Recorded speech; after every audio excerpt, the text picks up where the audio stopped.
ఇప్పుడే country delight app ని download చేసుకోండి. Download the country delight app now. ప్రతి ఒక్కరూ వారు సంపాదించే ఆదాయంలో కొంత భాగాన్ని సురక్షితంగా ఉండే మంచి రాబడిని పొందే ప్రదేశంలో పెట్టాలని కోరుకుంటారు. ప్రస్తుతం ఇందుకు సంబంధించి పోస్ట్ ఆఫీస్ నిర్వహించే అన్ని పథకాలు కూడా బాగా ప్రాచుర్యం పొందాయి. అలాగే భారీ రాబడిని కూడా బాగా ఇస్తున్నాయి. అలాంటి ఒక పథకం public provident fund PPF scheme అన్నమాట. ఇది తక్కువ రిస్క్ పన్ను రహిత పెట్టుబడి రాబడిని కోరుకునే పెట్టుబడిదారుల్లో అత్యంత ప్రజాదరణ పొందినటువంటి స్కీమ్. ఈ పబ్లిక్ ప్రావిడెంట్ ఫండ్ కింద పెట్టుబడిపై 7% కంటే ఎక్కువ వడ్డీని ఇస్తుంటే సాధారణ పెట్టుబడి ద్వారా కూడా భారీగా నిధిని సేకరిస్తారు. పబ్లిక్ ప్రావిడెంట్ ఫండ్ కింద ప్రభుత్వం పెట్టుబడిదారులకు 7.1% వార్షిక పన్ను రహిత వడ్డీని అందిస్తుంది. కాబట్టి ఈ ప్రభుత్వ పథకం అధిక పన్ను పరిధిలో ఉన్న వారికి లాభదాయకమైన ఒప్పందంగా ఉంటుంది. ఈ స్కీమ్లో పెట్టుబడి 80C కింద పన్ను మినహాయింపుతో క్రమశిక్షణతో కూడిన పొదుపుల్ని ప్రోత్సహిస్తుంది అనమాట. పెట్టుబడిపై అందుకున్న వడ్డీ కూడా పన్ను రహితం. మెచ్యూరిటీపై పొందిన మొత్తం కూడా పన్ను రహితం.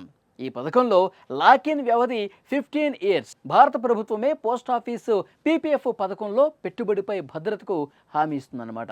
ఇందుకోసం కేవలం 500 రూపాయలు పెట్టుబడి పెడితే ఈ స్కీమ్ని స్టార్ట్ చేయొచ్చు అనమాట. పీపీఎఫ్ పథకంలో ఒక ఆర్థిక సంవత్సరంలో గరిష్టంగా 1,50,000 రూపాయలు పెట్టుబడి పెట్టచ్చు. ఈ ప్రభుత్వ పథకం గురించి ప్రత్యేకంగా ఏం చెప్పుకోవాలంటే, మీరు 15 సంవత్సరాల లాకిన్ వ్యవధి తర్వాత కూడా ఈ ఇన్వెస్ట్మెంట్ని కొనసాగించుకోవాలి అనుకుంటే దాన్ని ప్రతి 5 సంవత్సరాలకి ఎక్స్టెండ్ చేసుకోవచ్చు. పెట్టుబడిదారులు ఈ పథకం ద్వారా 15 ఇయర్స్ మెచ్యూరిటీలో 40 lakhsకు పైగా నిధిని ఎలా సేకరించవచ్చో ఒకసారి మీకు చెప్పే ప్రయత్నం చేస్తాం. మీరు ప్రతి ఆర్థిక సంవత్సరంలో గరిష్టంగా 1.5 లక్షలు దీనిలో పెట్టుబడి పెట్టారనుకుందాం. దీని ప్రకారం మీరు మీ ఆదాయం నుంచి ప్రతి నెల 12,500 రూపాయలు ఆదా చేసుకోవాలి. ఇలా 15 సంవత్సరాల పాటు ప్రతి సంవత్సరం క్రమం తప్పకుండా చెల్లిస్తే మీ మొత్తం డిపాజిట్ 22,50,000 రూపాయలు అవుతుంది. దీనికి 7.1% ఇంట్రెస్ట్ రేట్ లభిస్తుందన్నమాట.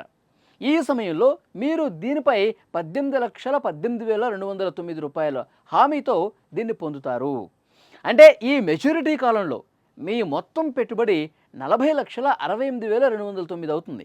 మీరు మీ సౌకర్యాన్ని బట్టి పెట్టుబడి మొత్తాన్ని పెంచుకోవచ్చు లేదా తగ్గించుకోవచ్చు. పీపీఎఫ్ పథకం కింద ఏదైనా పోస్ట్ ఆఫీస్ లేదా బ్యాంకులో ఖాతాని తెరవచ్చు. ఇది పెట్టుబడిపై రుణ సౌకర్యాన్ని కూడా అందిస్తుంది. ప్రారంభ పెట్టుబడి పెట్టిన ఆర్థిక సంవత్సరం ముగిసిన తర్వాత రుణం కోసం దరఖాస్తు కూడా చేసుకోవచ్చు. ఇది మాత్రమే కాదు, ఖాతా తెరిచిన 5 సంవత్సరాల తర్వాత పీపీఎఫ్ ఖాతా నుంచి ఉపసంహరణ సౌకర్యాన్ని కూడా పొందవచ్చు అన్నమాట.